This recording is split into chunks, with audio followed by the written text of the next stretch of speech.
Bom, a gente está nesse último tópico agora falando sobre arrependimento. Próxima lição a gente vai falar sobre o caminho da santificação, caminho da santidade, que é uma outra resposta que eu e você temos que ter ao pecado. Quando a gente fala sobre o pecado, qual é a resposta do crente? Número 1, arrependimento. E você vê que a Bíblia tem muita coisa a falar sobre arrependimento. Não é só uma mudança de mentalidade. Eu vou mudar de mentalidade. O que se envolve? Por isso que é tão importante essa doutrina que nós estamos estudando agora. E eu quero falar para você um pouco sobre o nome de Deus.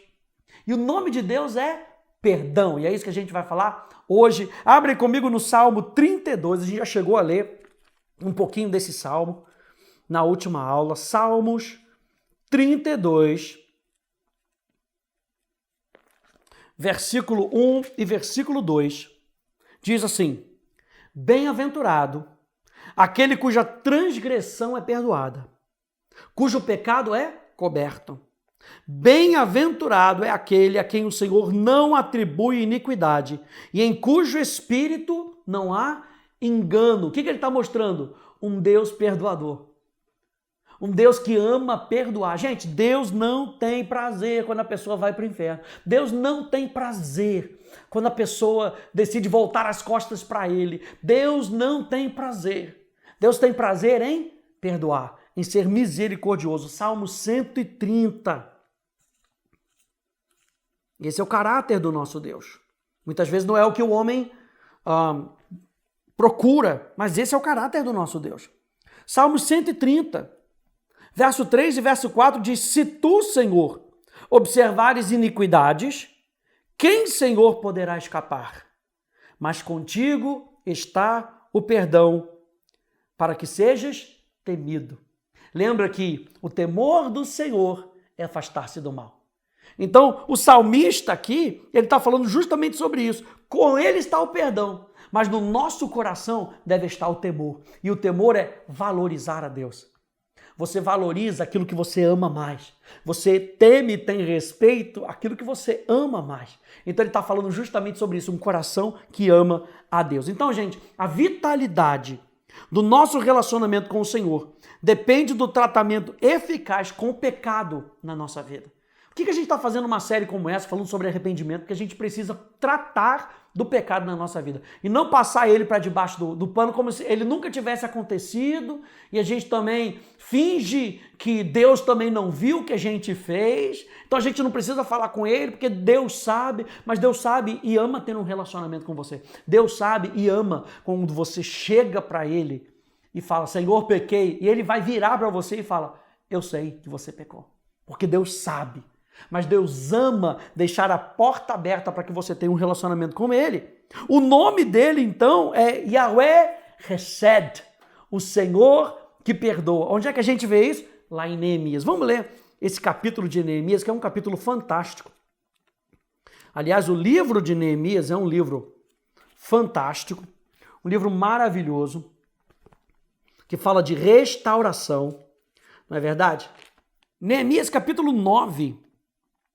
Olha, são 37 versículos. Abre a sua Bíblia para que a gente possa ler junto. Olha só como é que Neemias vê Deus. E assim a gente precisa ver Deus. Diz assim: no dia 24 desse 7º mês, os filhos de Israel se reuniram para o jejum. Vestiam um pano de saco e traziam terra sobre a cabeça. Os da linhagem de Israel separaram-se de todos os estrangeiros. Puseram-se em pé e fizeram confissão dos seus pecados e das iniquidades dos seus pais. Levantando-se no seu lugar, leram no livro da lei do Senhor, o seu Deus, durante uma quarta parte do dia. E durante outra quarta parte do dia fizeram confissão e adoraram o Senhor, o seu Deus. Jesua, Bani, Cadmiel, Sebanias, Buni, Serebias, Bani e Kenani se puseram em pé no estrado dos levitas e clamaram em alta voz ao Senhor, o seu Deus. Os levitas Jesua, Cadmiel, Bani, Hassabneias, Serebias, Odias, Sebanias e Petaías disseram: levantem-se e bendigam o Senhor, o seu Deus, de eternidade em eternidade. Então se disse: bendito seja o teu nome glorioso. Anota aí na sua apostila, seu nome glorioso, na sua Bíblia, que ultrapassa todo bendizer e louvor. Só tu és o Senhor. Fizeste o céu dos céus e todo o seu exército, a terra e tudo que nela há, os mares e tudo que há neles. Tu conservas a todos com vida e o exército dos céus te adora. Meu Deus, tu és o Senhor, o Deus que escolheste Abrão e os tiraste de Ur dos caldeus e lhe pusestes por nome Abraão. Achaste o seu coração fiel diante de ti, com ele fizeste aliança. Esse é o nome do nosso Deus, um nome glorioso. Fizeste com ele aliança, para dares à descendência dele a terra dos cananeus, dos heteus, dos amorreus, dos ferezeus, dos jebuseus e dos girgazeus, e cumpriste as tuas promessas, porque ele é justo. Presta atenção nessas palavras. O nome dele é glorioso, ele é um Deus de aliança, ele é um Deus justo. Viste a aflição dos nossos pais no Egito, e ouviste o clamor deles junto ao Mar Vermelho. Fizeste sinais e maravilhas contra Faraó e seus servos, e contra todo o povo da tua terra, da sua terra, porque soubeste que os trataram com arrogância, e assim adquiriste a fama que tens até o dia de hoje. Dividiste o mar diante deles, de maneira que o atravessaram em terra seca, lançaste os seus perseguidores nas profundezas, como uma pedra nas águas impetuosas. Tu os guiaste durante o dia com uma coluna de nuvem, meu Deus, maravilha, e durante a noite com uma coluna de fogo, para iluminar o caminho por onde deviam seguir. Desceste sobre o monte Sinai, do céu falastes com eles, e lhe deste juízos retos, leis verdadeiras, estatutos e mandamentos bons. Tu lhes deste conhecer o teu santo sábado, e lhes deste mandamentos, estatutos e leis por meio do teu servo Moisés. Quando estavam com fome, lhe deste pão dos céus, e quando estavam com sede, fizeste brotar água da rocha. E lhes dissestes que entrassem para tomar posse da terra, que com juramento prometestes dar a ele. O pessoal aqui está só lembrando quem Deus é. Porém, eles, os nossos pais, se tornaram arrogantes e teimosos, e não deram ouvidos aos teus mandamentos. Lembra que ele fala que os mandamentos eram bons. Recusaram-se ouvir-te, e não se lembraram das tuas maravilhas que fizeste no meio deles.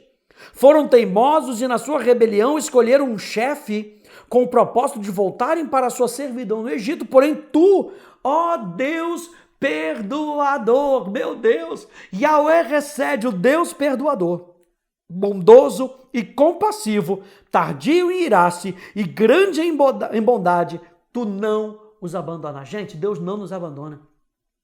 Mesmo quando nós pecamos e derrapamos, Deus não nos abandona.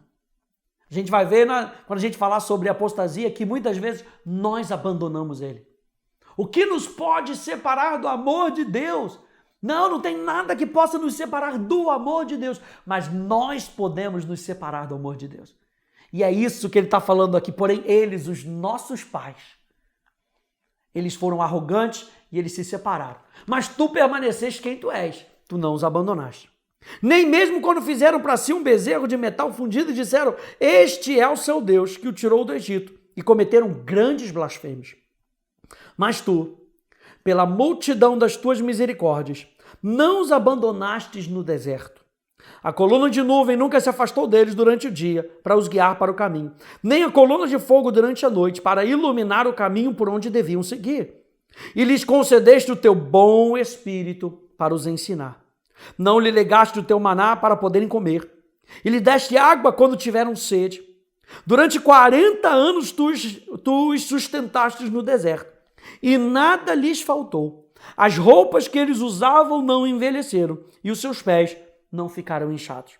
Também lhe deste reinos e povos, cujas terras repartistes entre eles. Ele está falando do Deus misericordioso. Assim conquistaram a terra de Seom, rei de Esbom, e a terra de Og, rei de Bazã. Multiplicaste os seus filhos como as estrelas do céu, e os trouxestes à terra que tinhas prometido aos seus pais, dizendo que nela deveriam entrar. Os filhos deles entraram e tomaram posse da terra. Subjugastes diante deles os moradores da terra, os cananeus, e os entregaste nas mãos deles, com os reis e os povos da terra, para fazerem com eles o que bem quisessem. Conquistaram cidades fortificadas e terra fértil. Tomaram posse das casas cheias de todo tipo de coisas boas.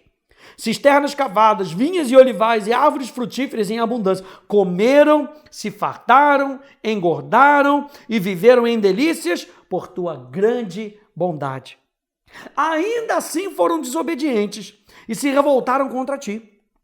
Viraram as costas à tua lei e mataram os teus profetas, que testemunharam contra eles, para os fazerem voltar a ti, e cometeram grandes blasfêmias.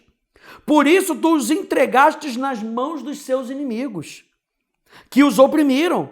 Mas no tempo da sua angústia clamaram a ti e dos céus tu os ouvistes. Tá me lembrando justamente em 1 Coríntios capítulo 15, verso 15, quando o apóstolo Paulo fala aquele rapaz que está tendo relações com a sua madrasta. Ele fala, não, entrega para Satanás, para que de alguma forma a sua carne seja destruída, o seu espírito seja salvo. O que está falando ali? De um Deus perdoador. Ele está falando que ele não quer mais andar com Deus, então ele vai andar com o diabo. Ele vai andar com o diabo e ele vai ser moído pelas coisas que ele vai sofrer, e quiçá nesse momento ele possa clamar a Deus, Deus vai o ouvir. Não foi assim com o filho pródigo, ele abandonou deliberadamente o seu pai. E abandonando deliberadamente o seu pai, ele foi, gastou tudo que tinha, vendeu a sua vida toda, tudo, e foi comer com os porcos. Aí ele se lembrou de Deus. E Deus é misericordioso. Meu Deus do céu. E é isso que ele está falando aqui. Mas no tempo da sua angústia clamaram a ti, e dos céus tu ouvistes. E segundo a tua grande misericórdia, lhes deste libertadores que salvaram das mãos dos que os oprimiam. Porém, quando se viam em descanso, tornavam a fazer o mal diante de ti. E tu os abandonavas nas mãos dos seus inimigos. Não é que Deus os abandonava. Você tem que entender aqui a literatura. Não é que Deus o abandonava. Eles abandonavam a Deus. E era vista, Deus nos abandonou, porque eles se afastaram de Deus. Lembra que está dizendo aqui em cima, tu não os abandonastes. Porque Deus não nos abandona, Deus permanece no seu lugar. Nós é que temos que correr para Ele. E diz então para que tu os abandonaste nas mãos dos seus inimigos para que dominassem sobre eles. Mas quando se converteram e clamaram a ti, tu os ouvistes dos céus e segundo a tua misericórdia os livrastes muitas vezes. Testemunhastes contra eles para que voltassem à tua lei. Porém, eles se mostraram arrogantes e não deram ouvidos aos teus mandamentos. Pecaram contra os teus juízos, pelos quais aquele que os cumprir viverá. Aquele que os cumprir viverá. Em sua rebeldia voltaram as costas, foram teimosos e não quiseram ouvir. No entanto, tu os aturastes durante muitos anos e testemunhastes contra eles pelo teu espírito, por meio dos teus profetas. Porém, eles não quiseram ouvir e por isso os entregaste nas mãos dos povos das outras terras. Mas, pela tua grande misericórdia, não acabastes com eles, nem os abandonastes, porque tu és um Deus clemente e misericordioso. Agora, pois, ó Deus nosso, ó Deus grande, poderoso e temível, que guardas a aliança e a misericórdia, não menosprezas toda a aflição que nos sobreveio a nós, aos nossos reis, aos nossos príncipes, aos nossos sacerdotes, aos nossos profetas, aos nossos pais e a todo esse povo, desde os dias dos reis da Síria até o dia de hoje. Tu foste justo em tudo o que aconteceu. Olha o povo dizendo para Deus, tu foste justo. Não tem injustiça em Deus. Nele não há injustiça. Na realidade, ele nos purifica de toda injustiça, diz o apóstolo João. Foste justo em tudo o que nos aconteceu, pois agiste com fidelidade enquanto nós procedemos mal.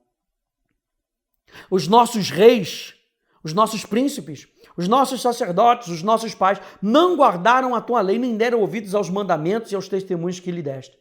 Pois eles, no seu reino, na abundância de bens que lhes deste, na terra espaçosa e fértil que puseste diante deles, não te serviram, nem se converteram das suas obras mais.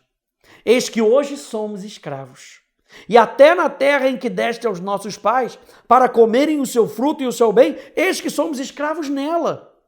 Seus abundantes produtos são para os reis, que puseste sobre nós por causa dos nossos pecados.